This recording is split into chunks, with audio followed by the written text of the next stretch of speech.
Good afternoon. I am Dr. Doug Evans, Chair of the Department of Surgery at the Medical College of Wisconsin, and welcome to our weekly update on activities in the department, innovation, and progress. Today's topic is breast cancer, and I'm lucky enough to be joined by Dr. Patten. Thank you, Caitlin. Caitlin is in our Division of Surgical Oncology and specializes in breast surgery. Caitlin graduated from the University of Wisconsin and came here to the Medical College of Wisconsin for medical school. We were then lucky enough to recruit her to our surgical training program, where she completed her training of 5 years in general surgery. She then went to Carolinas Medical Center in North Carolina for a fellowship in breast surgery. We were very fortunate to have Caitlin join our faculty after completing her fellowship training. Caitlin is one of a number of our faculty who specializes just in surgery of the breast, obviously cancer being a huge part of Caitlin's practice. So Caitlin, maybe we could start with a discussion on the risk factors for breast cancer, the whole area of genetics and family predisposition, which I know is so important to many people who would listen to this video. Yeah, so why don't we start off by just going over the statistics. About 12% or 1 in 8 women will be diagnosed with breast cancer. So all of us are touched in some way, knowing someone, either a family member or friend, who's had breast cancer. So there are a lot of risk factors that are modifiable, and then there are others that are non-modifiable. So talking about non-modifiable risk factors, some of that is our exposure to hormones, when we had our first menstrual period, when we went through menopause. Those things all we don't necessarily have control over. Sure. And then there's our family history and the genes that we were born into, which we can touch on a little bit more in a minute. Then there are some of the modifiable things that we look at in the Western population, as the Western population has a higher incidence of breast cancer. So there are things such as hormone replacement therapy. We now know that prolonged use of estrogen, progesterones after menopause or the perimenopausal period can lead to an increased risk of breast cancer. There are also things such as committing to breastfeeding that can help lower your risk. And when we decide to start a family, we are in the Western society starting families later, which can also increase our risk for breast cancer a little bit. So there are some things that we can change a little bit, and then there are others that we can't. Another big thing in our society is weight control. The heavier we are, the higher our estrogen levels are, because our fat cells do make estrogen, which then can lead to an increased risk of breast cancer. And what about the birth control pill, which has been talked about for years? And what about smoking?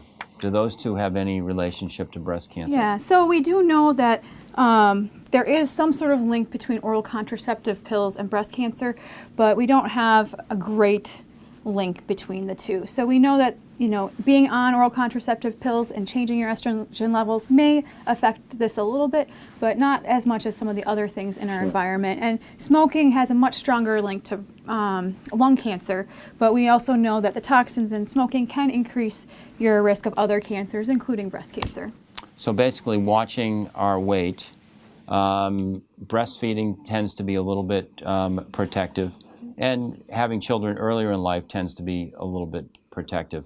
What about you mentioned the non-modifiable risk factors, in other words, basically a family history of breast cancer. When should people be concerned that they should potentially have genetic testing? If one member of the family, a second cousin, or one grandparent, I mean, what is a significant family risk, and then what should someone do about it? Obviously, maybe then you can comment upon the Angelina Jolie story, since that was, I think, virtually everyone in the United States has heard about that. Yeah, so when we look at all those women that have breast cancer, about 5 to 10% are related to known genetic mutations or strong family history where there's probably a genetic mutation, but we haven't quite figured that out in the literature yet. And so when we talk about it, the Angelina Jolie story is probably the most prevalent. That's the BRCA1 and BRCA2 genes. Those the most commonly related to breast cancer. So when we are counseling women, if they have a breast cancer diagnosis, we look at their family history. Is anyone in their family had breast cancer? Along with the BRCA, it's not only breast cancer. Another big cancer that these women get is ovarian cancer. So we ask for their family history of ovarian cancer. And kind of a little bit further removed is both melanoma and pancreas cancer that that can be in these syndromes that we don't always hear about, and male breast cancer. So they're all questions I ask when a woman comes to my office, either for a benign consult or for a cancer consult. And some women show up in my office just thinking they're at high risk with a family history. So we kind of run those things, and then there are guidelines. The NCCN guidelines are the most common we use, that we kind of go through a checklist to see if they, one, qualify for genetic consultation with one of our counselors, and if they would also qualify for genetic testing. Sure. And insurance usually covers the genetic testing, though, because that, for those who are unfamiliar with genetic testing and find it a little bit abstract, that basically means that they sit down with a professional genetic counselor who then draws blood, isolates the DNA from their lymphocytes, and then that DNA is examined to see if there is a germline mutation, correct? That would put them at higher risk for developing breast cancer. But what actually, you're lucky enough to work with a full-time probably team of genetic counselors, because this is such an important topic in breast. But there are obviously, women may be seen in offices of their family doctors where that may not be the case. What general guideline can you provide to them if, for example, how many relatives with breast or ovarian cancer should they really see someone? Yeah, so if you have one relative with ovarian cancer, that's all you really need to trigger a consultation. One relative with male breast cancer will trigger a consultation. Then we start looking at breast cancer. Usually it's 2 or more women with breast cancer. However, if you have a family member... And that's within your nuclear family then? Yes, your nuclear, we talk about first and second degree, so we're talking about siblings, mom, dad, and then kind of first realm out aunts and cousins that we see. And we're also looking on your side of your family, whether it's just mom's side and dad's side, because we don't want to add mom and dad's side together, because that's not always going to help us get a genetic link. We kind of want to take each side separately to see if there's something that kind of falls in place. And so the other thing we look at too is how young. If you had a mom who's diagnosed with breast cancer at the age of 40, that's a trigger too. So I would say a couple of family members with breast cancer, someone diagnosed really young, someone with ovarian cancer or a male breast cancer, should be enough to start kind of jogging your memory, talking to more family members, and coming into either your primary care provider or one of our genetic counselors to talk more about it. So now that you have someone who tests positive, so as a non-breast cancer specialist, I am only loosely familiar with the Angelina Jolie story, but I assume she was BRCA or BRCA 1 or 2 positive, right? She had the mutation. So that meant that she had a markedly increased risk of developing breast and ovarian cancer. At what age do you begin to see these patients who are clearly at higher risk? We know that they have in their DNA a mutation putting them at higher risk. At what age are you starting to see them where they're thinking about prophylactic or preventative surgery to remove the breast or ovaries? Yeah, so most people that have a family history of these genetic mutations, we don't even consider testing until they're in their 20s, out of the teen years where they're a little bit more mature to handle the results. And once they get a positive result, typically we start screening around the age of 25. We talk about breast awareness early, but then our first imaging is considering MRI scans of the breast around the age of 25. We do that yearly. Then once we reach the age of 30, we start adding in the mammogram, because a mammogram in younger women isn't as sensitive to pick up a breast cancer. So we then combine both of those, and we alternate them every 6 months to have both a clinical exam and some sort of imaging to go over it. And then as far as breast cancer is concerned, in the mid to late 20s, we start talking about the option of a prophylactic surgery, because we know with these women, depending on which BRCA mutation they have, anywhere from 60 to 80+% chance of getting breast cancer, and we can eliminate that down to not 0, but very minimal single-digit numbers with a mastectomy. So we start talking to them about that choice they can make, and we leave it up to the patient when they feel most comfortable. Most women are in their later 20s, early 30s before they make that decision. And along the same time, we're also talking about prophylactic removal of the ovaries and fallopian tubes, and that we delay till after childbearing years. So we just do some screening before then because we want to make sure if they have their family and that taken care of. And we also know the ovarian cancer is more late onset in these mutations, where the breast cancer is a little bit earlier onset. So we want to start screening early and starting thinking about prophylactic surgery a little bit earlier. And usually when a breast is removed in a preventative or prophylactic fashion, the breast is reconstructed at the same time, yes, correct? That's absolutely correct. And I know that we're going to end up probably with a number of sessions on breast cancer, and probably one of our sessions will focus specifically on breast reconstruction, but in general, maybe cover a couple of the more common options for breast reconstruction, especially when both breasts are removed in a preventative way. Yeah, so first, from a surgical oncologist standpoint, when we remove the breast, there are two different options we can give women. One is called a skin-sparing mastectomy, where we remove the nipple and areola. Then the other option in these prophylactic surgeries, becoming more appropriate in the proper patient, is a nipple sparing, where we can keep their nipple, we can kind of keep their shape of their breast, and then do reconstruction from that.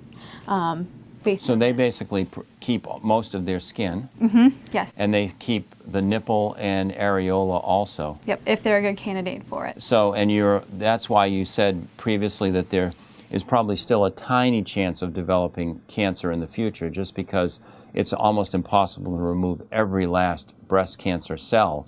But you can get up into the 99% range, correct? Yes, correct. And the way I phrase it to my patients is, I need to keep skin because I want you to have a breast envelope. I want you to have a breast. I want you to feel like a woman. But we take as much of that breast tissue as we can, but there's always a couple microscopic cells that are up against the skin that we can't take care of. But we still really minimize the risk with that. And then at the same time, because women are very concerned that they won't get that reconstruction the same day, we work with our plastic surgeons who either there's two types of reconstruction: implant-based, where they put implants in, or what we call free tissue transfer. We take tissue from other parts of the body and create a breast mount. And some of that is based on patient preference, and some of that is based on what the patient's a candidate for, given their prior medical history and other things that play a role.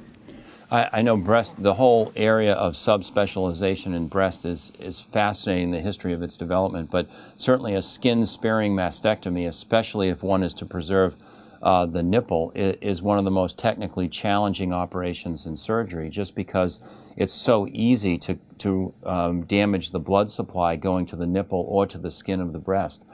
For those people who are not familiar with breast cancer surgery as a subspecialty, it really began as far as I can remember, and unfortunately I'm old enough to remember, back as early as the 80s. And now it virtually is a complete subspecialty. So for example, someone like Dr. Patten who is board certified in general surgery, basically the surgery of almost all conditions which can affect the body except for the brain and the chest.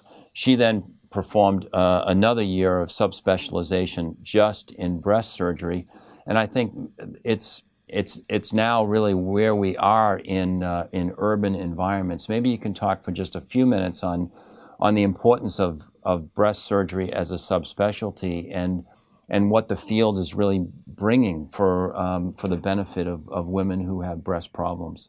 Yeah, so breast cancer care is truly multidisciplinary. We involve multiple teams. We start with breast surgeons. We have medical oncologists who specialize just in breast, radiation oncologists. We always involve our plastic surgery colleagues. In addition, our genetic counselors, which we've touched on already. And then we have specialized providers in breast imaging and pathology. So all those people need to come together. However, when a patient first gets diagnosed with breast cancer and she's had a biopsy, the first person she tends to meet is a breast surgeon or a general surgeon, whoever may be in her environment. And I think it's really critical when you get specialized breast training. Half your training is in surgery and breast surgery. The other half you spend with each one of these members of the team. So when they come to my office and they haven't met anyone else, I can sit down and outline all the different people that are going to play a role in their care. And then I also can kind of get a feel for where I think that patient's individualized care, because we need to individualize care. Some patients need chemotherapy first, some patients need surgery first.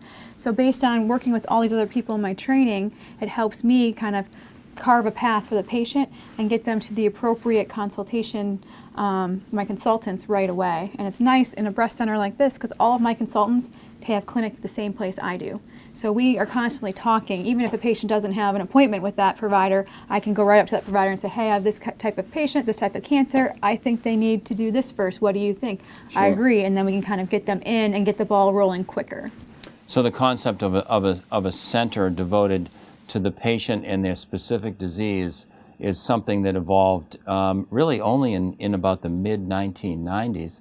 I think with the opening of the Cancer Center building on this campus in 2008, it became completely routine. But I think for the individual patient, a huge advance. Well, Caitlin, thank you so much. This has been fantastic. And for those of you who would like more information on breast cancer and breast disease, there'll be contact information for Dr. Patten at the end of this video, as well as additional videos which cover this topic. Thank you all for joining us.